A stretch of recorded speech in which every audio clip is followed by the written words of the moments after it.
Erin Molan used to be on the Sky Network in Australia. We, on this program, have become very fond of her. She's just so articulate and so courageous. She's an Australian, obviously, but she travels the world, really. She's been in the United States. She's been in Central and South America. She goes to parts of Europe. She's really superb, and she's really good on Israel. Really good on freedom, really good on the United States. Just superb.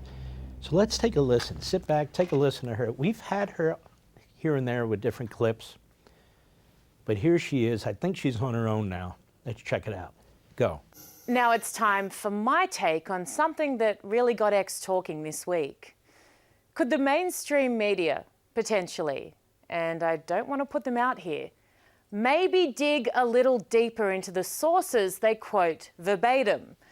Blindly republishing any information that you haven't verified is unethical and lazy.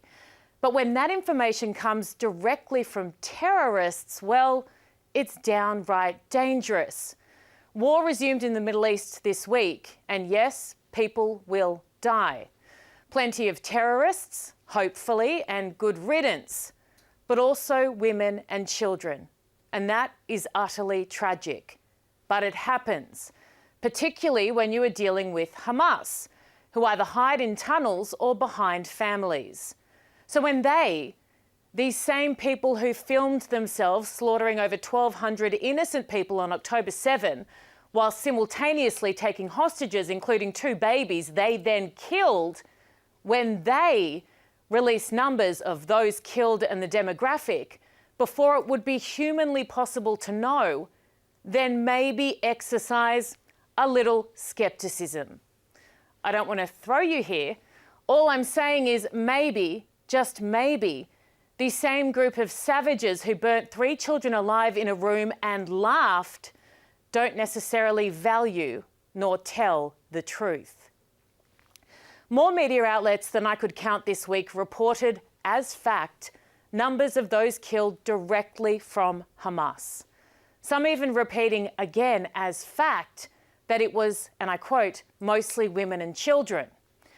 Urban warfare expert John Spencer with the following take.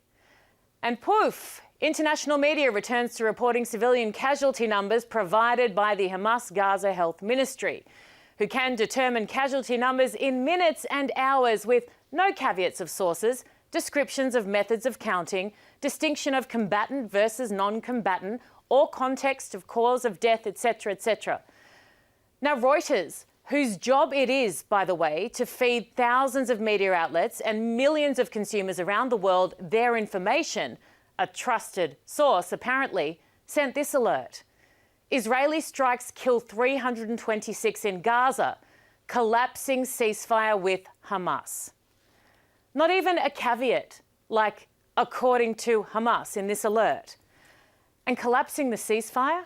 That was collapsed by the terrorists when, and I quote, acting US Ambassador to the United Nations, Dorothy Shea, says, the brutal terrorist organisation refused every proposal and deadline they've been presented with over the past weeks. The blame for the resumption of hostilities lies solely with Hamas. Now, I myself would go further. The blame for this entire sorry saga lies solely with Hamas. The blame for every single child killed in Gaza lies solely with Hamas. Can we all please stop pretending like there are 2 legitimate sides in this war who are maybe having a fight or a dispute over land? That is not the case. Hamas are sadistic murderers who hand their own people a death sentence through their very existence.